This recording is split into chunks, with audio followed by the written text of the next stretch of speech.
Boa noite a todos. Tudo muito bom rever alguns que já vi na semana passada e ver novas faces aqui entre nós. Sejam todos muito bem-vindos. Quero agradecer ao pastor Gil, que já está por aí, pelo convite, pela oportunidade de falar sobre esse assunto, sobre escatologia, especialmente o milênio, que é um assunto que eu gosto bastante, particularmente.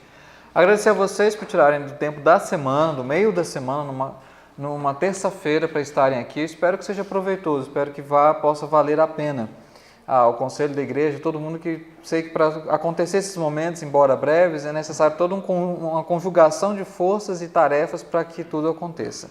Então, para a gente otimizar e ganharmos tempo, o nosso texto de todos os 3 momentos foi da semana passada e será de hoje e da semana que vem, é Apocalipse 20, verso 1 a 6, a princípio. A minha intenção, para quem já esteve semana passada, quem está vindo hoje pela primeira vez, ou para quem vier na próxima terça-feira apenas uma vez, é tratar do assunto de uma forma ligando os temas e as aulas, as três partes. Ao mesmo tempo, eu vou tentar fazer com que seja você que está vindo hoje pela primeira vez para esse assunto, ou quem vier na semana que vem, ou veio na semana passada, que de alguma maneira sirva e que você não se sinta perdido, tá? Então, nós vamos tratar dessas duas maneiras do tema. Então, Apocalipse 20, verso 1 a 6, esse é o texto básico que a gente tem tratado, e na semana que vem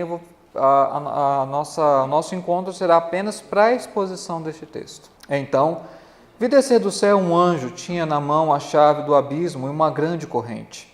Ele segurou o dragão, a antiga serpente, que é diabo, Satanás, e o prendeu por 1000 anos. Lançou-o no abismo e fechou-o e pôs selo sobre ele, para que não mais enganasse as nações, até se completarem os 1000 anos. Depois disto, é necessário que ele seja solto por pouco tempo. Vi também tronos, e nestes sentaram-se aqueles aos quais foi dada a autoridade de julgar. Vi ainda as almas dos decapitados por causa do testemunho de Jesus, bem como por causa da palavra de Deus. Tantos quantos não adoraram a besta, nem tampouco a sua imagem, e não receberam a marca na fronte e na mão, e viveram e reinaram com Cristo durante 1000 anos. Os restantes dos mortos não reviveram, até que se completassem os 1000 anos. Essa é a primeira ressurreição. Bem-aventurado e santo é aquele que tem parte na primeira ressurreição. Sobre esses, a segunda morte não tem autoridade. Pelo contrário, serão sacerdotes de Deus e de Cristo e reinarão com Ele os 1000 anos. Vamos orar mais uma vez?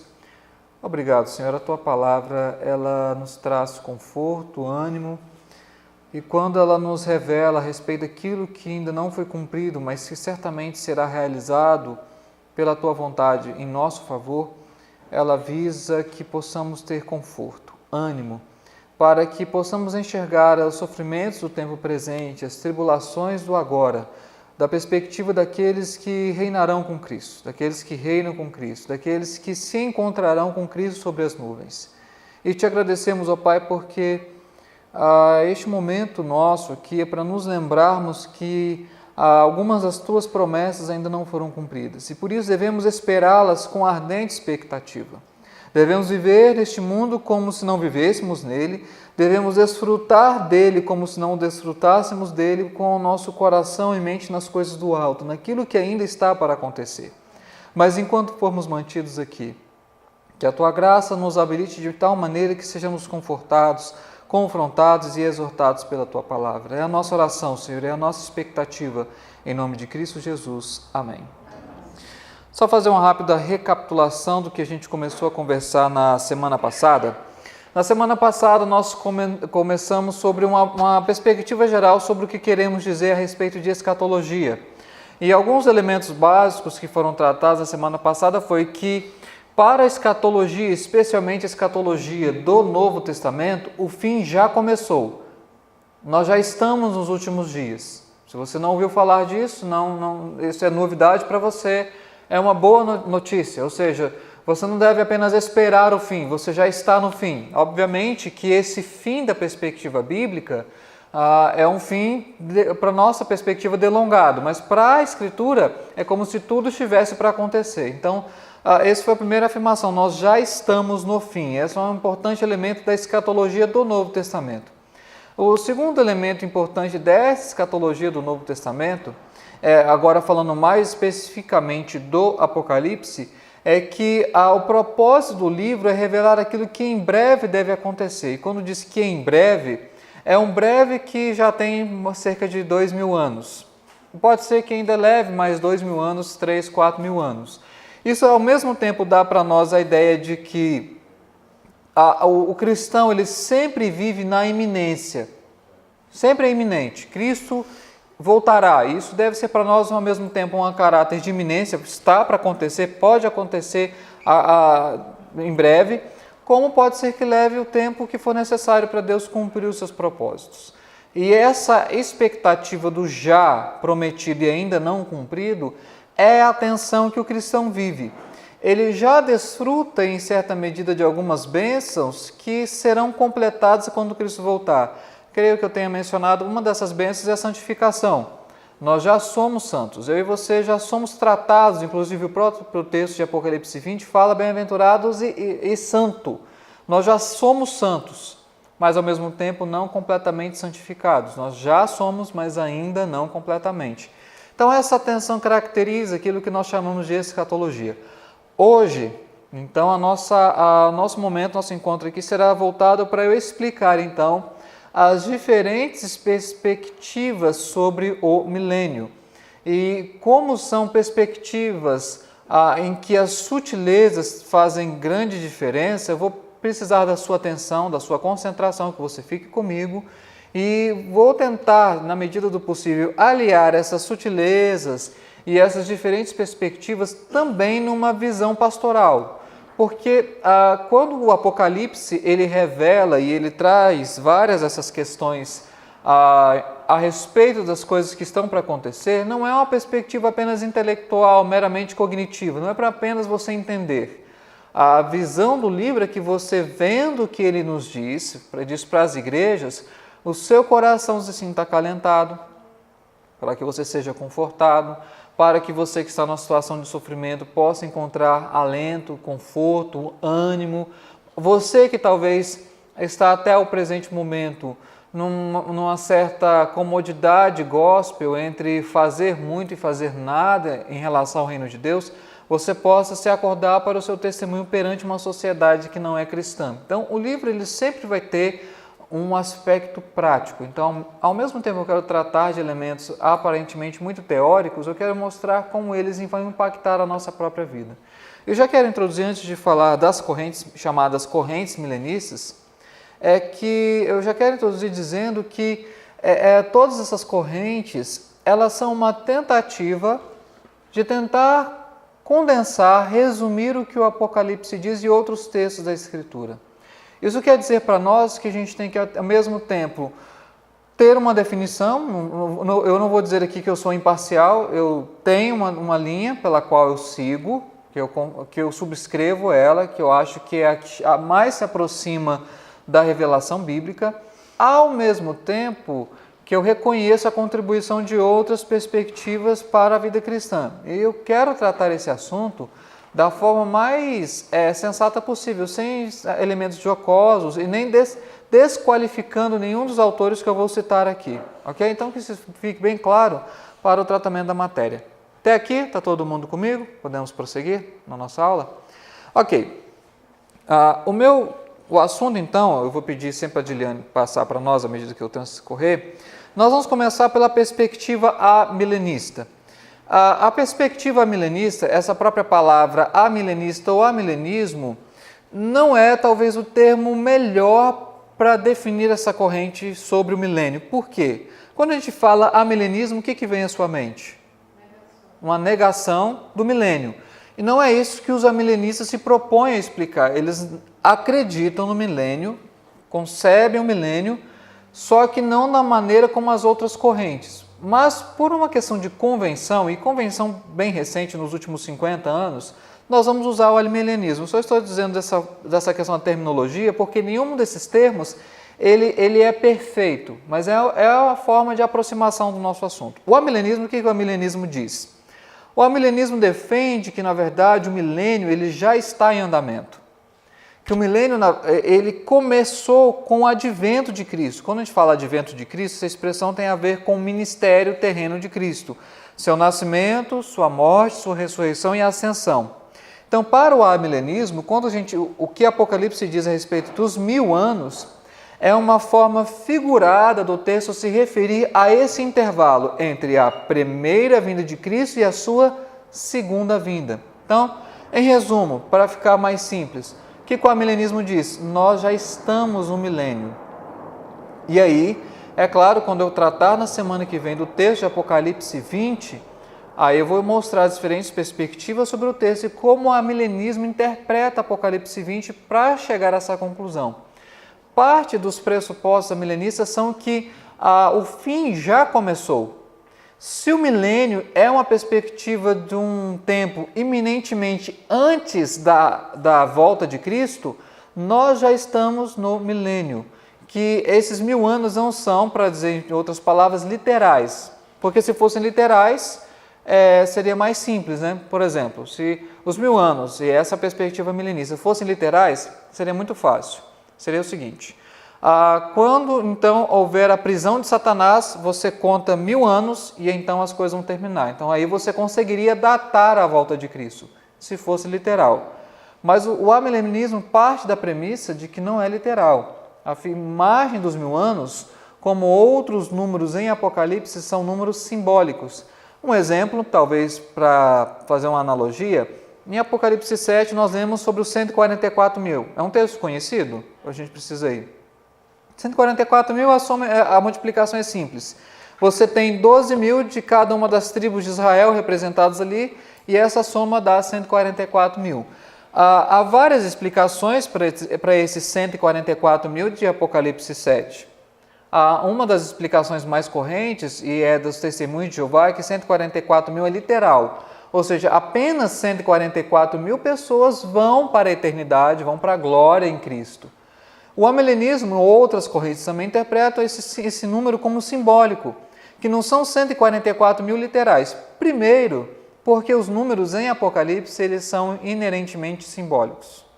O número 7, o número 4, o número 3, o número 10, o número 1000, são todos elementos simbólicos. Se você, depois eu tenho algumas indicações literárias, se você pegar os comentários e teses sobre o livro de Apocalipse, um consenso esses números eles têm que ser simbólicos, porque o próprio texto em Apocalipse 4, Apocalipse 5 diz que a multidão que vai estar diante do trono do Cordeiro é de milhões de milhões, milhares de milhares. Então não são apenas 144 mil. 144 mil é uma forma simbólica de se referir à totalidade do povo de Deus a ser salvo em todas as eras, em todos os momentos. Antigo, Novo Testamento e o período atual. Só para você entender a forma simbólica, 12 vezes 12, 12 tribos de Israel no Antigo Testamento, 12 apóstolos no Novo Testamento, multiplicados por 1000, que é um número que significa perfeição, completo, alguma coisa plena. E você chega aos 144 mil. Então, só para ilustrar aqui, o amilenismo parte da premissa que os números em Apocalipse são simbólicos. Esses são alguns dos argumentos, existem mais, mas como eu tenho outras perspectivas milenistas para tratar, eu vou tratar brevemente na parte de perguntas e respostas, ok? Se ficar alguma dúvida, alguma outra explicação mais detalhada de cada uma dessas linhas, a gente pode aprofundar. Eu queria mostrar então como é que é o gráfico amilenista. Como é que o amilenismo vê então essa questão do milênio? Eu trouxe em formas de gráfico para tentar visualmente explicar melhor, acho que fica mais fácil. O amilenismo acredita apenas em mais uma vinda de Cristo. Você teve a primeira, e aí tem a cruz, é o ministério terreno, a vitória de Cristo, e a sua segunda vinda. Esse intervalo entre a primeira e a segunda vinda é então o chamado reinado milenar, que os cristãos eles já reinam com Cristo nesse período. E é claro, o que significa esse reinar para o amilenismo? Não significa um governo étnico, político, por exemplo, os cristãos serem exaltados como um governo totalitário sobre a face de toda a terra. Não, esse reinado, na verdade, significa que os cristãos, eles compartilham com Cristo dessa vitória que Cristo os dá continuamente. E é por isso que nas 7 cartas ao Apocalipse, todas as 7 cartas diz ao vencedor. E a palavra vencedor ali, ela está numa forma que diz aquele que vence continuamente. Uma tradução mais aproximada. Então, por isso, para o amilenismo, nós já estamos no milênio.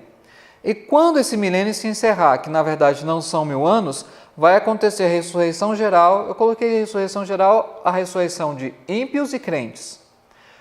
Não sei se vai dar tempo de explicar tudo na próxima aula, só fazendo um parêntese. O amilenismo parte também da afirmação de que essa ressurreição dos mortos ela não vai acontecer de forma sucessiva. Alguns crentes são ressuscitados aqui, depois os ímpios, mais 1000 anos à frente. Parte da afirmação de que essa ressurreição ela acontece em um momento só. Ela acontece para ímpios e para crentes, mas a diferença você pode conferir em Paulo, 1 Coríntios 15, 2 Tessalonicenses. Há uma grande diferença que apenas os santos são transformados. Os ímpios são ressuscitados, mas só os santos são transformados. Todos são ressuscitados, ímpios e crentes, mas apenas os crentes passarão por esse processo de transformação em que a incorruptibilidade vai reinar, vai transformar o nosso corpo. Explicando brevemente. Então, aconteceu a ressurreição geral, o grande julgamento, vem o estado eterno, a glória eterna. Então, esse é o gráfico, essa é a maneira milenista de explicar a questão do milênio.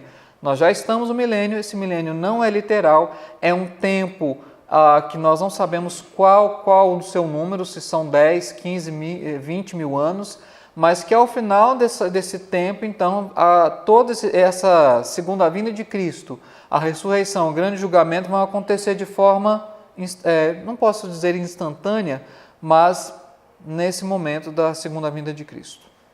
Até aqui tudo bem? A coisa vai um pouco, não posso dizer complicar, mas agora nós vamos chegar nas outras linhas. O pós-milenismo. O pós-milenismo, como o próprio nome diz, defende também mais apenas uma vinda de Cristo, só que essa vinda, ela acontece após o milênio, e esse milênio é um milênio mais literal. Ou que e aqui tem uma certa divergência até mesmo entre os pós-milenistas. Alguns interpretam mais literalmente o milênio e outros mais simbolicamente. A compreensão geral de todos os pós-milenistas é a volta de Cristo se dá após o milênio. Qual que é uma das grandes diferenças entre os amilenistas e os pós-milenistas? Que os pós-milenistas acreditam que logo antes da volta de Cristo haverá uma era dourada, um período de paz. E esse período que é chamado período milenar, em que não haverá guerra, não haverá fome, não haverá miséria, desigualdade social, em que as coisas estarão mais apaziguadas. E depois desse período chamado Era Dourada, Cristo vem e consuma todas as coisas. Então, essa é, em resumo, a perspectiva milenista. Só para você entender a diferença, passa para nós o gráfico pós-milenista. Qual que é a diferença? A diferença é que eles acreditam no reinado milenar pouco antes da volta de Cristo. E esse reinado é um reinado chamado a Era Dourada. Essa é uma expressão para tentar explicar o que os pós-milenistas dizem. Há diferenças? Há diferenças, sim. Quais são as diferenças? A diferença é que o amilenismo parte também do pressuposto de que as coisas, na verdade, não vão entrar num ritmo melhor, mas é que elas tendem a piorar, especialmente quando se trata da vinda do anticristo, que eu não tenho como falar e explicar quem é o anticristo e tudo mais. Mas o consenso antes da vinda do anticristo, Paulo diz em 2 Tessalonicenses que a apostasia se intensificará, então se tornará pior. Então, os amilenistas, ao contrário dos pós, dizem que as coisas não vão passar por uma era dourada, elas tendem a piorar, tendem a se agravar para intensificar talvez essa expectativa da volta de Cristo. Uma outra diferença, e eu vou explicar isso, fazer esse parêntese aqui, que todas essas linhas milenistas vão tentar de alguma maneira lidar com a questão dos judeus. A questão que a gente pode chamar sionista. E os judeus? Né? Como é que eles vão ficar? Eles Se converterão, mas em massa perto da volta de Cristo, não se converterão? Como é que ficará isso? Os pós-milenistas, eles também defendem uma conversão em massa dos judeus antes da vinda de Cristo. O que eles defendem? Neste período da Era Dourada, um dos sinais é que os judeus em massa se converterão a Cristo. E essa é uma crença compartilhada por pós-milenistas e alguns amilenistas. Não sei se você sabe disso, Gil. Tem reformados, sim, calvinistas, sim, gente boa, gente boa mesmo. Gente cabeça grande que defende a conversão em massa dos judeus. Eu não sei se vocês querem que eu entre aqui nesse aspecto, porque eu teria que explicar o texto de Romanos 11, versos 5 e verso 6. Talvez nas partes de perguntas e respostas, eu falo um pouco sobre esse texto, se for do interesse geral, para tentar explicar de onde vem essa interpretação, ok? Existem aspectos bons nos pós-milenistas? Existem. São crentes como todos os demais. Eles acreditam na inspiração da Bíblia, têm uma ardente expectativa pela volta de Cristo, acreditam que o cristianismo ele tem que ser propagado, tem que ser espalhado exatamente para que essa era dourada possa vir. Então existem elementos bons. Passando para a terceira linha, até aqui tudo bem, gente? São várias linhas, eu tenho que correr um pouquinho para a gente ter tempo de perguntas e respostas. Só nessa corrente explicar, que o que vai fazer essa era dourada é a pregação do Evangelho. É, a pregação do Evangelho. Mais especificamente, assim, que o Evangelho de tal forma infiltrará na sociedade que já não existirá praticamente a criminalidade, a violência, a maldade. É claro, se você me perguntar, Pastor James, esse seria o ideal? Óbvio que seria muito bom viver numa sociedade ou num mundo de forma mais geral em que a ética e a moralidade cristã, o amor a Deus sobre todas as coisas e ao próximo fossem as leis régias. Seria muito bom, mas aqui não posso chamar o amilenismo de negativista. Você não vai ter toda essa peleja de 2 em 2 anos, que é aquela questão em quem eu vou votar. Eu não teria essa dificuldade, mas eu, como amilenista, não acho que vai ser dessa forma, não vejo assim a evidência bíblica. Caminhando então, pré-milenismo. O pré-milenismo ele é muito comum. O pós-milenismo e o amilenismo são mais incomuns no meio evangélico, tá? Então, estou dizer para você que o pré-milenismo e o pré-milenismo dispensacionalista são as formas mais comuns de se ver o milênio, mais difundidas no meio evangélico. Eu não vou passar tanto pelos pontos positivos, porque eu já passei por isso. Eu queria passar logo para o gráfico, tá? Pode passar para o nosso gráfico pré-milenista? Para explicar no gráfico como os pré-milenistas veem isso. Bom, tem a primeira vinda de Cristo. Ok, tem a primeira vinda de Cristo, a era presente. Aí Cristo volta uma segunda vez. Nessa volta de Cristo, os pré-milenistas acreditam que nessa volta tem a ressurreição dos crentes. Ou seja, os crentes são ressuscitados, não os ímpios. E se instaura então o chamado reino milenar. O que acontece nesse reino milenar? Nesse reino milenar é que vem a destruição do anticristo, os judeus em massa vão se converter e os crentes reinarão com Cristo, nesse reino milenar. Então, logo após, passou 1000 anos, ou seja, contou 1000 anos exatos, vem a derrota final de Satanás, Apocalipse 20, os versos posteriores nós vamos tratar na semana que vem, a ressurreição e o julgamento dos ímpios. Então, quais são as diferenças? As diferenças, primeiro, é que os pré-milenistas acreditam num reino milenar literal. Serão 1000 anos exatos. Segundo, é que eles defendem que a ressurreição dos crentes e dos ímpios não se dá no mesmo momento. Primeiro, os crentes são ressuscitados, vem o reino milenar e depois os ímpios são ressuscitados para serem julgados. A outra diferença, haverá mais de uma vinda de Cristo. Terá a segunda e terá a terceira. Então, não são 2, mas sim 3 vindas de Cristo. Ok? E após essa terceira e última vinda de Cristo, vem o julgamento dos ímpios e o estado eterno.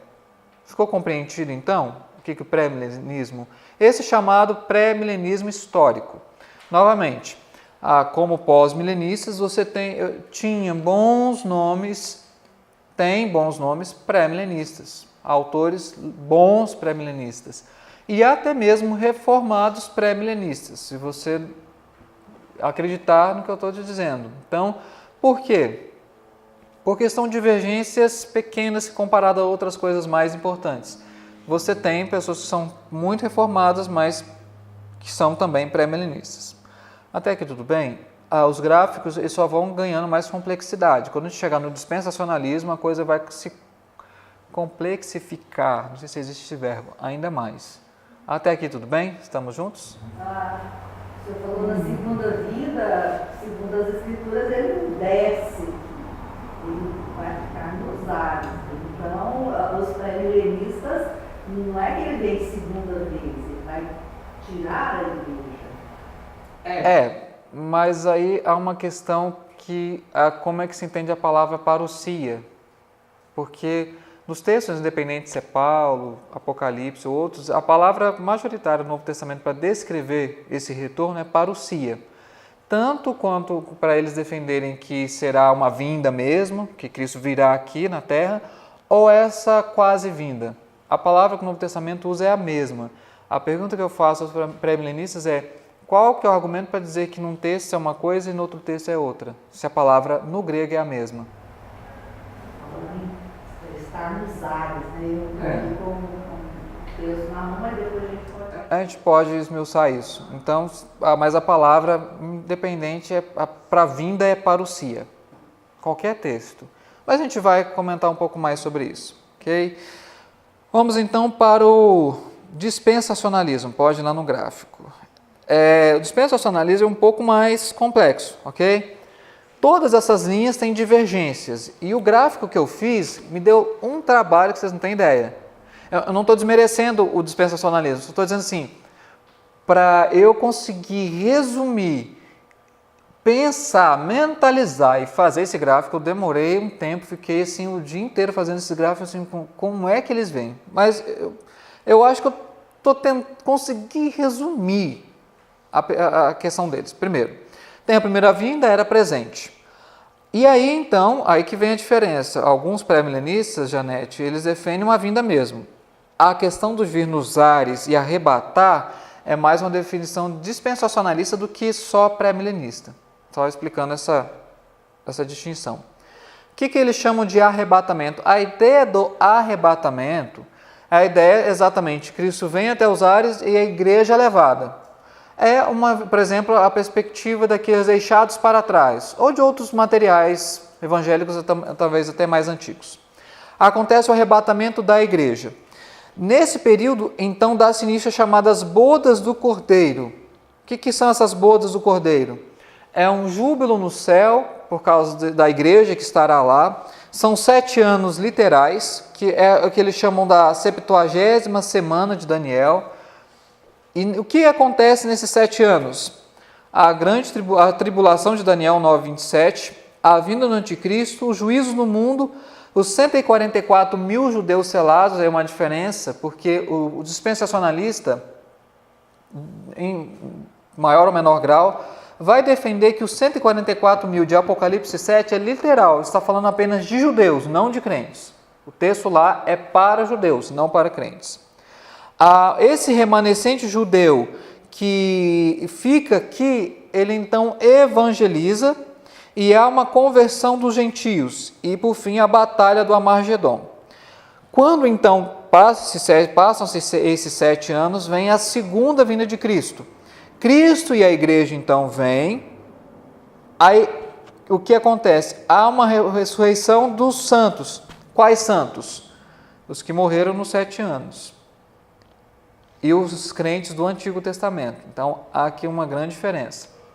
Que o dispensacionalismo não há unanimidade, mas alguns defendem que essa ressurreição, esse arrebatamento, a segunda vinda, quem ressuscita, na verdade, essa ressurreição tem a ver com os crentes do Novo Testamento. Os crentes do Antigo, nesse momento, ainda não são ressuscitados. Eles só são ressuscitados nesse período do reinado milenar.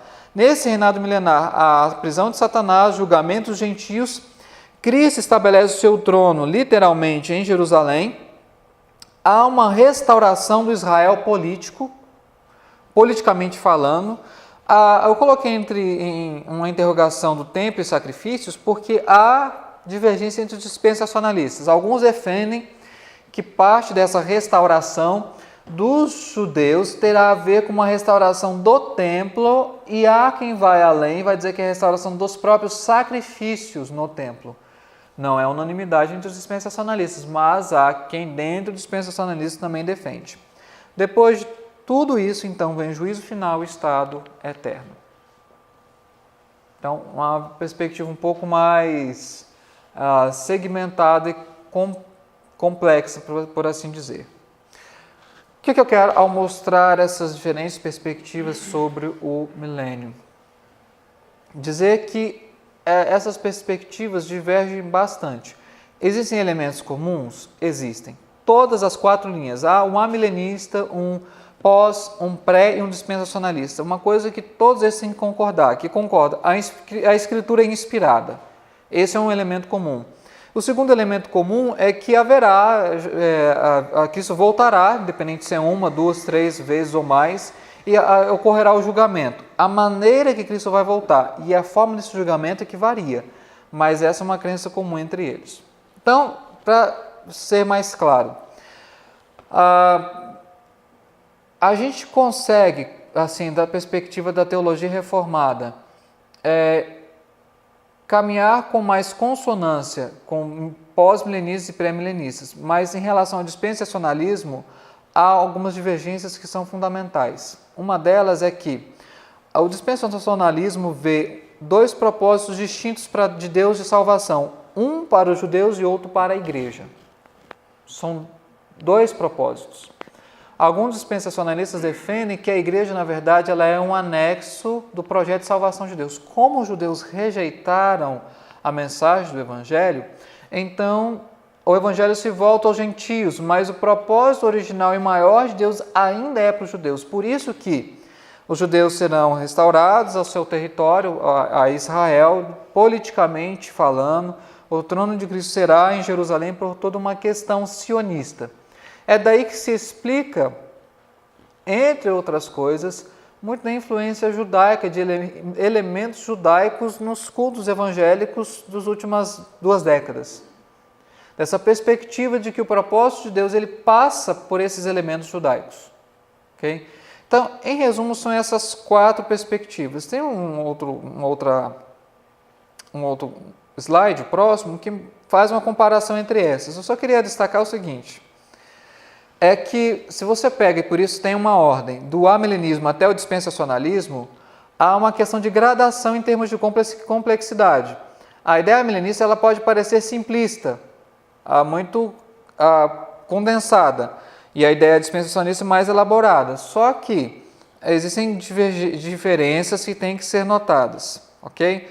Eu vou fazer uma rápida conclusão dessas 4 linhas, para a gente então entender onde eu quero chegar com tudo isso.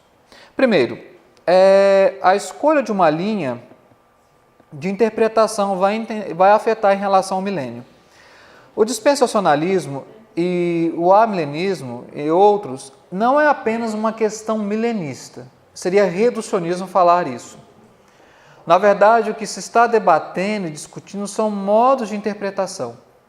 Se você toma como pressuposto um viés dispensacionalista, a sua tendência para textos proféticos do Antigo Testamento e o livro de Apocalipse vai ser uma tendência literalista, que não deixa de ter as suas dificuldades.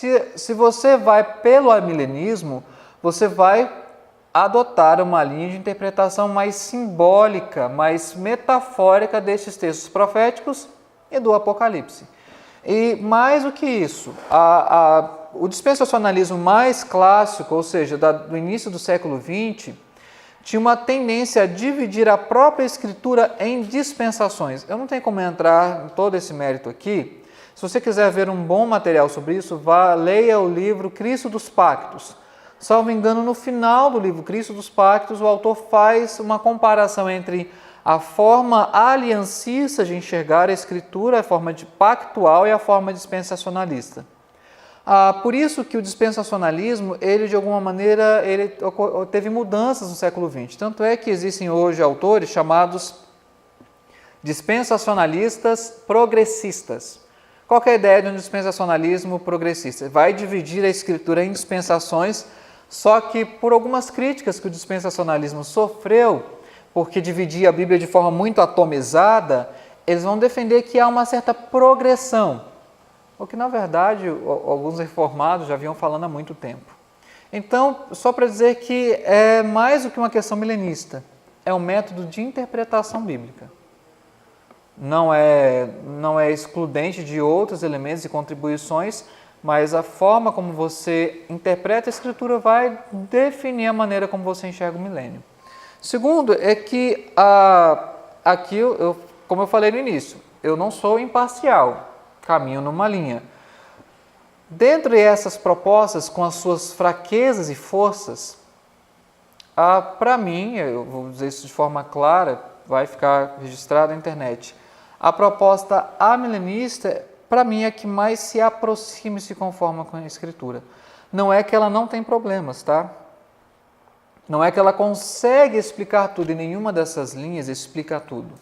Mas se for olhar a perspectiva geral da Escritura, escatológica, se for olhar uma questão da unidade da Escritura, o amilenismo é o que mais tem consonância com a Escritura, partindo desse ponto de vista, ok? É claro, se você for para outros congressos, uma outra denominação, de repente a definição é outra, vai achar que o dispensacionalismo ou pré-milenismo histórico está em mais conformidade com a Escritura, mas eu tenho que ter uma definição. Essa é a minha definição. E digo, não é uma questão apenas de convencimento ou imposição institucional. Porque quando de criança e adolescente, o meio em que convivi, de crentes, majoritariamente era dispensacionalista. Parece um paradoxo, mas no meio majoritariamente dispensacionalista sai um amilenista. É isso, mas... Ou, se fosse olhar pela questão assim, da minha convivência de adolescente, eu era para ser um dispensacionalista neopentecostal daqueles mais radicais. E hoje, talvez para alguns, eu estou no outro lado da ponta. Enfim, acho que Deus é gracioso, né, com todos, com eles e comigo. Okay? E a questão do milênio, como eu falei desde no início da semana passada, não é um teste de ortodoxia. Conquanto? Aí eu entro num ponto particular e eu tenho literatura, quem quiser, para conferir isso. A minha grande dificuldade com alguns dispensacionalistas, e não todos, é principalmente aqueles que advogam o retorno dos sacrifícios de um templo no reinado milenar de Cristo. Com esse eu tenho um pouco mais de dificuldade. Porque parece claro no Novo Testamento que os sacrifícios do Antigo já cumpriram o seu propósito. Eles apontavam Cristo. Cristo veio, fez o seu sacrifício de uma vez só. Então não há necessidade de voltar aos sacrifícios judaicos. Ok? Então, se há essa defesa, ou de que o evangelho a ser pregado para os judeus durante esse reinado milenar é outro evangelho, diferente do evangelho aos gentios, aí eu vou ser mais enfático em dizer que, se essa é a definição, eu tenho receio de chamar este que defende dessa forma de irmão. Eu vou dizer por quê. O que está em jogo aí não é a questão mais do milênio, mas da eficácia e da suficiência do sacrifício de Cristo. Se alguém que acredita numa futura eficácia de sacrifícios para expiação, eu acho que nós estamos conversando não sobre um ponto marginal, mas central do Evangelho. Então, nesse ponto, tenho que dizer, olha, eu não sei até que ponto eu posso te chamar de irmão, se essa é a sua defesa. Porque a minha suficiência está em Cristo e minha fé é nele, eu sou salvo por a fé nele.